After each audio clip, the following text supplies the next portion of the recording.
நான் ஈரோட்ல ஒரு அவார்ட் ஃபங்ஷனுக்காக போயிருந்தேன். ஸோ, அந்த அவார்ட் ஃபங்ஷன்ல பார்த்தீங்கன்னா, எனக்கு யாரையுமே தெரியாது அங்க. ஸோ, எல்லாமே புது முகம் தான். கொஞ்சம் பயமா தான் இருந்தது. என்னடா தெரியாத இடத்துக்கு போறோமே! யாருமே அங்க நம்மளுக்கு தெரியலையே எப்படி அப்படின்ற மாரி கொஞ்சம் ஃபீல் ஆச்சு. அங்க போய் கொஞ்ச நேரத்துக்கெல்லாம் ஒவ்வொருத்தரா வந்து என்கிட்ட பேச ஆரம்பிச்சாங்க.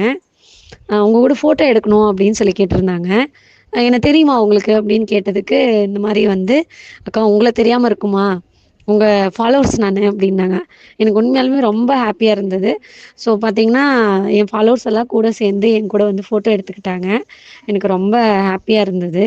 ஸோ இதுக்கெல்லாம் வந்து காரணம் யாருன்னு சொன்னா, எங்க மேகலா அக்கா தான். ஸோ மேகலா அக்கா தான் வீடியோ போட சொல்லி இன்ஸ்பயர் பண்ணாங்க. "உங்களுக்குள்ள நெறைய திறமை இருக்கு நித்யா. நீங்க வீடியோ போடுங்க. உங்களால உங்கள பார்த்து நெறைய பேர் கத்துக்குவாங்க." ஸோ அத வந்து இன்னைக்கு நான் இத்தன நாளா ஃபோன்ல தான் பேசுவாங்க, மெசேஜ் பண்ணுவாங்க இன்ஸ்டால. இன்னைக்கு என்னோட ஃபாலோவர்ஸ வந்து நேர்லயே பார்க்கறதுக்கான வாய்ப்பு கிடைச்சது அப்படின்னா, எல்லாத்துக்குமே வந்து மேகலா தான். ஸோ இந்த வீடியோ வந்து மேகலாக்காக நான் போடுறேன். மேகலாக்கா ரொம்ப தேங்க்ஸ்க்கா. ரொம்ப ரொம்ப தேங்க்ஸ்.